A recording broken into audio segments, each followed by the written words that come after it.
भला तो सब भला। रोली की शादी उसके माँ बाप एक आलसी लड़के से करा देते हैं।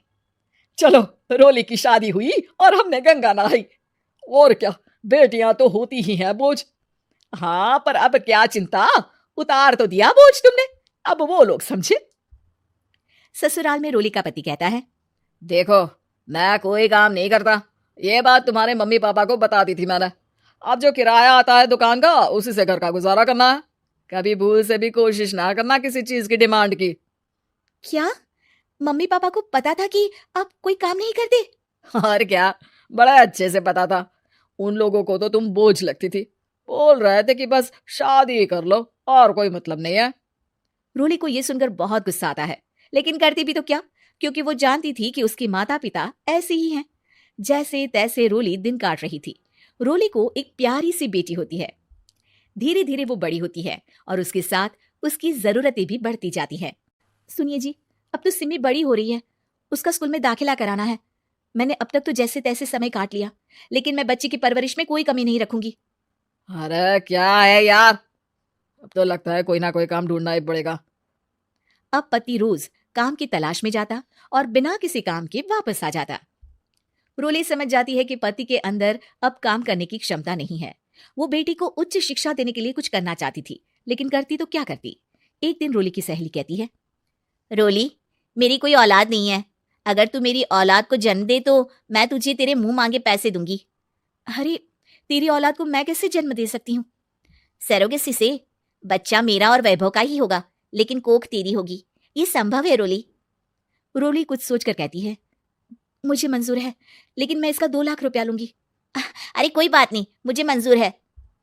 रोली खुश हो जाती है कि एक बच्चा पैदा करने का उसे 2 लाख रुपया मिलेगा। वो घर आकर पति को बताती है, वो भी खुश हो जाता है। अब क्या था, डॉक्टर के पास जाकर सहेली का बच्चा रोली की कोख में पलने लगता है।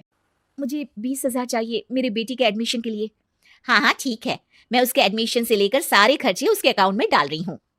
रोली की बेटी का एडमिशन हो जाता है। रोली को लगता है कि वो अब सब कुछ ठीक कर देगी। दिन और महीने आगे बढ़ते हैं।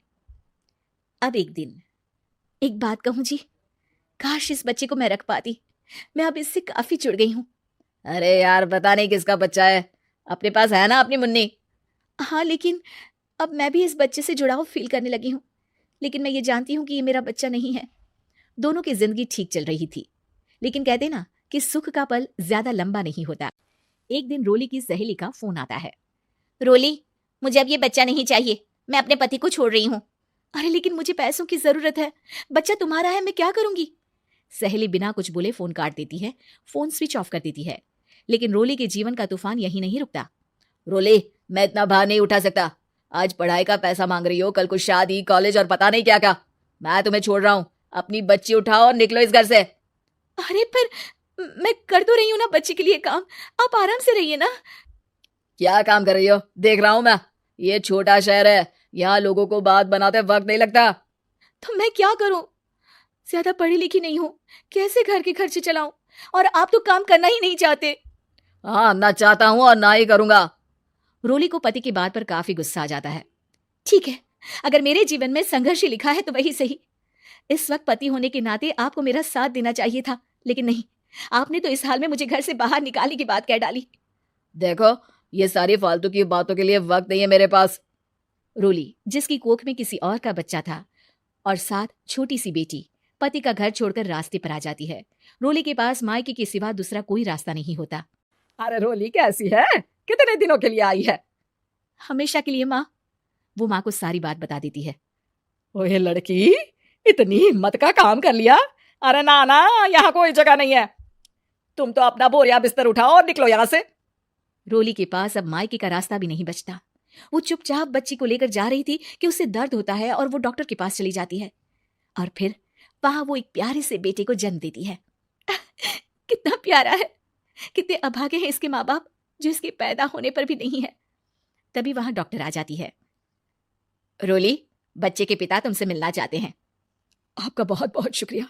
मैं इस बच्चे को पालूंगा, भले ही इसकी माँ ने इसे छोड़ दिया हो, पर मैं अपनी जिम्मेदारी निभाऊंगा।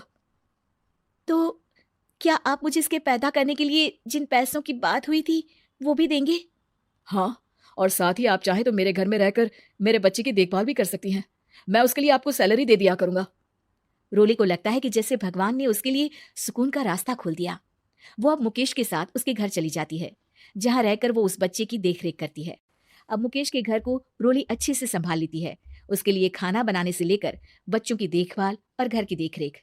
धीरे धीरे मुकेश को रोली से प्यार हो जाता है। रोली, तुम्हारी बेटी और मेरा बेटा बिल्कुल भाई बहन की तरह साथ रहते हैं। हाँ, आखिर है तो एक ही कोख के बच्चे, अटैचमेंट तो होगा ही ना। रोली, तुमने घर और मुझे दोनों को संभाल लिया। ये तो मेरा काम है। आपने भी तो मुझे छत दी, जिससे मैं अपनी बेटी की पढ़ाई और भविष्य के लिए पैसे जोड़ सकूं। अब रोली, क्या तुम मुझसे शादी करोगी? अब मैं जानता हूं तुम्हारी भी शादी कुछ खास अच्छी नहीं रही। रोली को मुकेश की बात ठीक लगती है। वो उससे हाँ बोलने की सोच ही रही होती है कि उसके पहले पति का फोन आ जाता है। रोली, मैं बहुत परेशान हूं। मेरा एक्सीडेंट हो गया है। मैं चाहता हूं तुम वापस आ जाओ।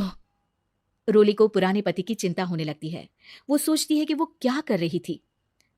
हाँ हाँ ठीक है, मैं आ रही हूँ।